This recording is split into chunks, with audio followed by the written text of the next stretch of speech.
Place à la lecture dans Il était une fois un livre. Voir la mer, donc il s'est fait nommer en Bretagne, il était l'instituteur de Sars. Avec Nathalie Ramage sur Fréquence 8. Donc nous sommes de retour sur Fréquence 8. Donc cette semaine, c'est en compagnie de Richard Descartes qui est venu nous parler, nous présenter son dernier roman policier qui s'appelle Les Ignorés et qui est sorti chez Nat Éditions. Bonjour Richard Descartes. Bonjour. Donc, pour parler un petit peu plus précisément de votre roman policier, Les Ignorés, donc qui se passe, dont l'histoire tourne quand même beaucoup autour d'un hôpital. Oui, on peut le dire. On peut le dire. Comment est-ce que vous avez découvert cet hôpital dont je n'avais jamais entendu parler et qui existe bel et bien. Et qui existe bel et bien, oui.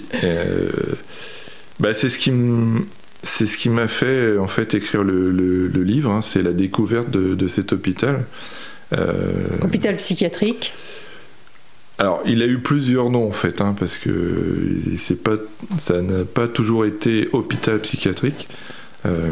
Ça, c'est le terme moderne. C'est le terme assez moderne en fin de compte qu'il a eu plus tard par rapport à l'Irlande. Mais avant, on appelait ça aussi mental care, donc c'est-à-dire que c'était juste effectivement pour ceux qui ont des problèmes mentaux, on va dire. Voilà, il a eu plusieurs noms au fil des années. Un asile. Voilà, un asile.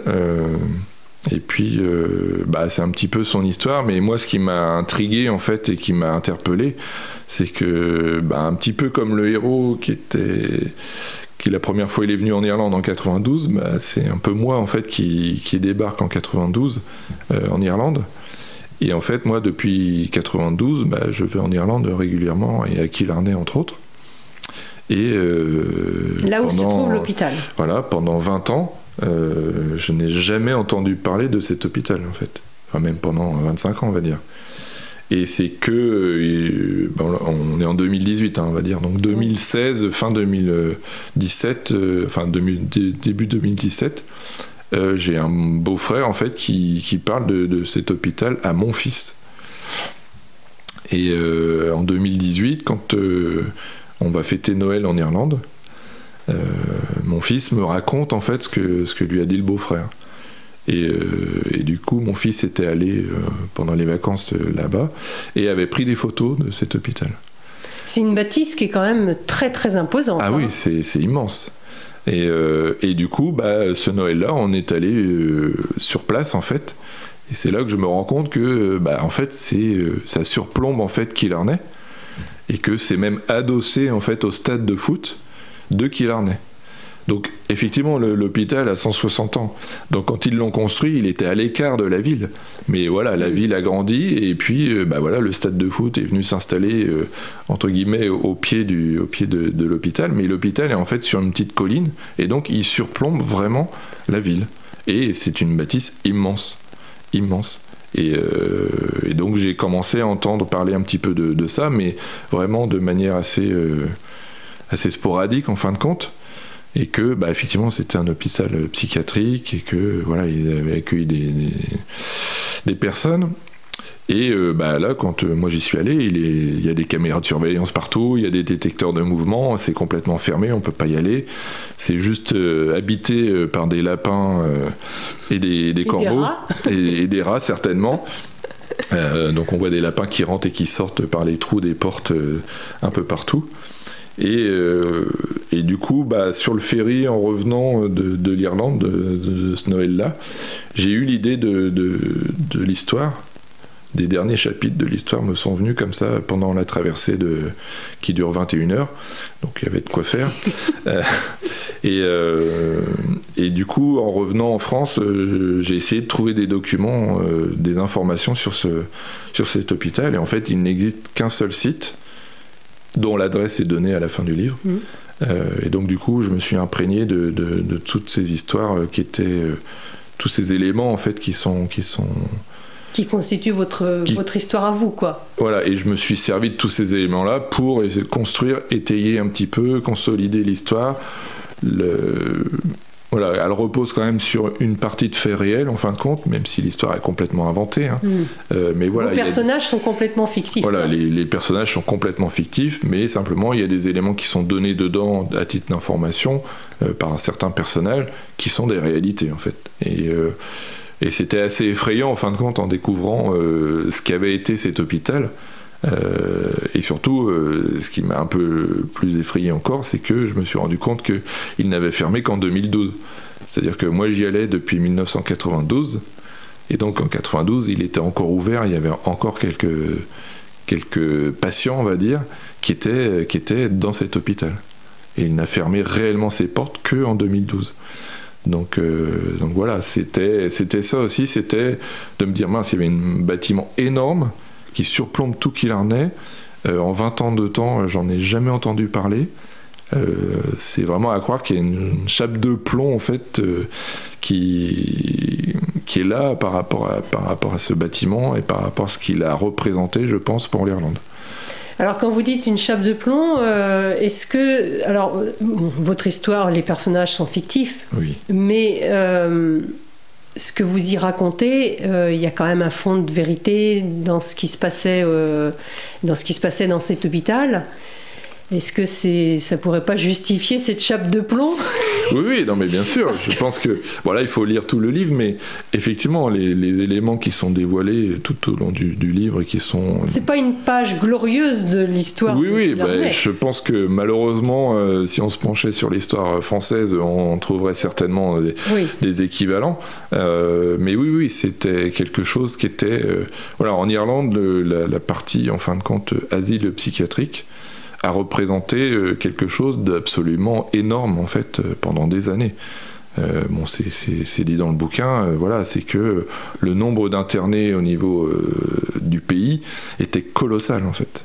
Était colossal, c'est-à-dire que dépassait de loin certains autres pays qui enfermaient des gens pour d'autres raisons, mais voilà, donc c'était quelque chose qui était assez impressionnant, et que le fait que voilà, c'est perduré jusqu'à 2012 montrait à quel point c'était quelque chose de lourd, en fin de compte, pour les gens de Killarney, entre autres, mais bon, des alentours aussi, en fin de compte. Oui, parce que quand on lit les raisons pour lesquelles on pouvait être interné, personne n'était à l'abri quand même. Hein. Oui, voilà, c'est-à-dire quand moi je suis tombé sur un document, on voit, c'est une photo, en fait, d'une liste, donc quelque chose d'officiel, on va dire, qui listait, en fin de compte, tous les éléments qui pouvaient porter à interner quelqu'un. Et oui, effectivement, comme vous dites, personne n'était à l'abri, en fait, parce que le moindre problématique, quel qu'il soit, pouvait être sujet à être utilisé contre vous pour vous faire interner, et que on soit aussi bien femme que homme, parce que en fait, voilà, énormément d'hommes étaient internés juste parce que ils buvaient beaucoup. Et là où ça peut faire mal, c'est que effectivement, il y avait, pour les femmes, il y avait parce que vous dites même les troubles, par exemple, qui peuvent être utilisés, je dirais, comme cause d'internement, ça peut même aller les troubles de la menstruation. Voilà, pour les femmes, de la lactation. Pour les femmes, ça pouvait être compliqué. En fait, ce qu'on se rend compte, c'est que les gens étaient internés, pour beaucoup, simplement sur... je ne sais pas si on peut appeler ça de la dénonciation, mais c'était un petit peu ça. C'est-à-dire qu'une femme venait dire, non, mais voilà, mon mari boit, hop, et après, la voisine venait dire, elle a déjà eu 10 enfants, voilà, elle a trop de grossesse, donc on va la faire interner pour qu'elle arrête d'avoir des enfants. Ça doit être pathologique. Oui. Et voilà, des adolescents, et un enfant qui était à la limite un petit peu plus difficile à gérer, c'est pas normal, et hop, c'est internement, quoi. C'est pour ça qu'en fait, on dit asile psychiatrique, mais en fin de compte, c'était plus un genre de foyer social, en fait, où voilà, quand on avait un problème avec quelqu'un, et entre autres avec ses enfants, voilà, on les envoyait là pour essayer soit de s'en débarrasser en fin de compte, hein, quelque part. Ou une dispute. Ou de dire, bah voilà, on va faire en sorte de le calmer ou d'essayer de le changer, je ne sais pas, mais il y a eu quand même des records de durée d'internement, hein, qui sont à plus de 40 ans. C'est énorme. C'est sûr que je pense déjà au bout de 20 ans ou 30 ans, on doit vraiment avoir des raisons d'être interné. C'est ça. Même si les raisons de départ étaient certainement pas là, après ça doit être un véritable... Oui, et puis en plus ce bâtiment-là, donc, qui est immense, mais en fait à la base... c'est expliqué dans le bouquin parce que les personnages en parlent. Voilà, il était prévu pour accueillir 250 patients. En 1852, quand il a ouvert. Voilà. Et qu'en fait, très rapidement, quelques années plus tard, on a eu quasiment 2000 patients à l'intérieur, quoi. Donc on imagine que si on avait prévu 250 et qu'on est à 2000, il y a un peu de monde maintenant, il y a un peu full en fait dans le bâtiment, et que automatiquement il devait y avoir des frictions entre les personnes. Et il y a dû y avoir quand même des dérapages, quoi.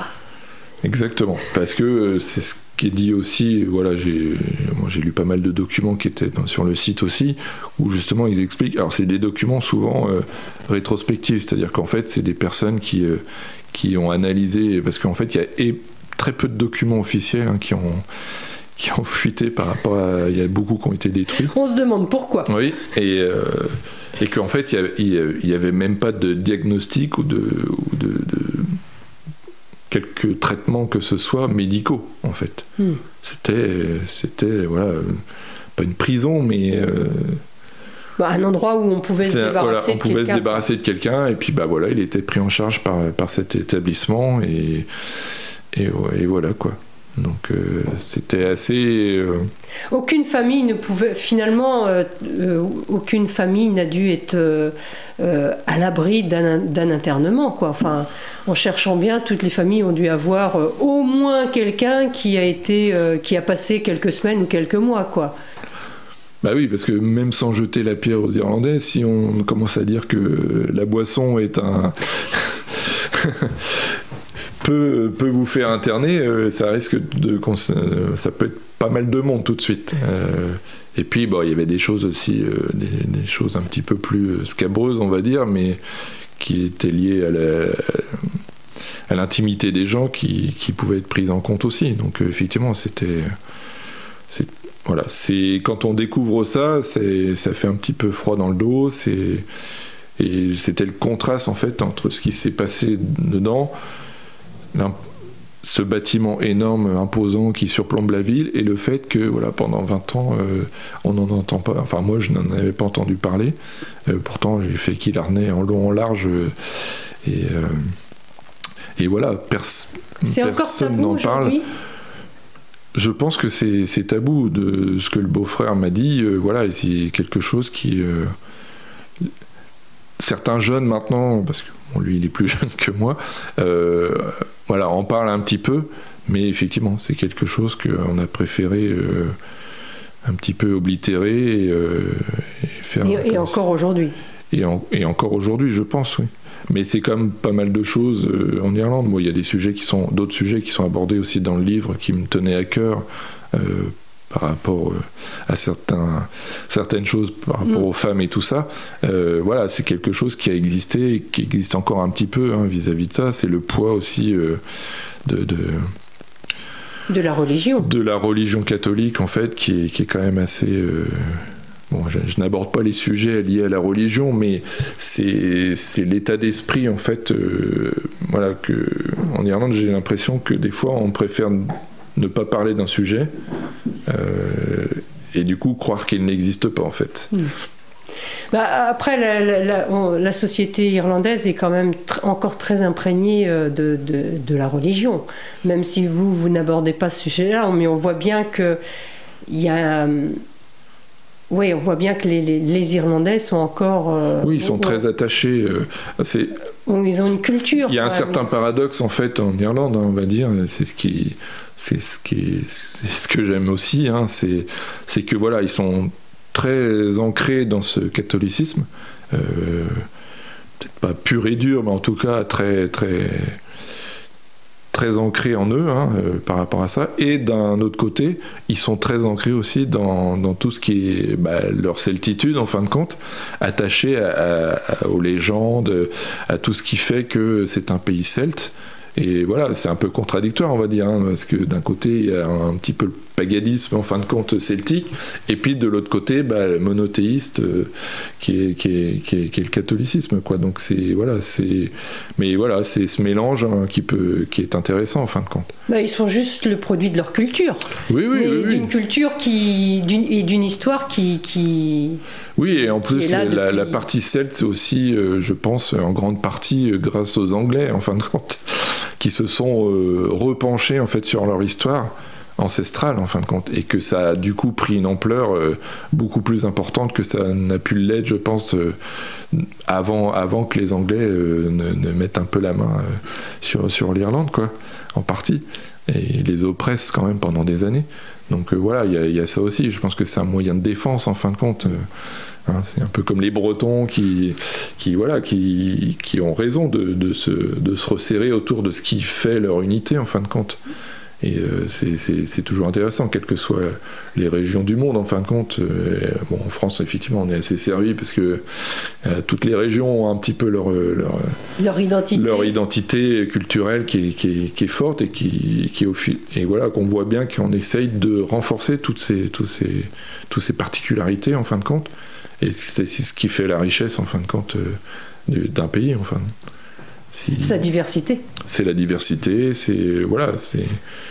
il faut accepter les différences entre nous et non pas les nier, en fin de compte, en faisant croire qu'on est tous pareils. Maintenant, on est un petit peu tous différents, mais voilà, il faut qu'on s'accepte tel qu'on est, autant qu'on est. Donc, ce sera le mot de la conclusion, ce sera la conclusion du jour. Je rappelle donc le titre de votre livre, Les Ignorés, donc chez Nat Éditions, qui est sorti en mai 2021. Et on se retrouve demain pour parler encore un petit peu de ce livre quand même, parce que vous abordez différents sujets à travers votre histoire qui méritent un petit peu de développement. D'accord.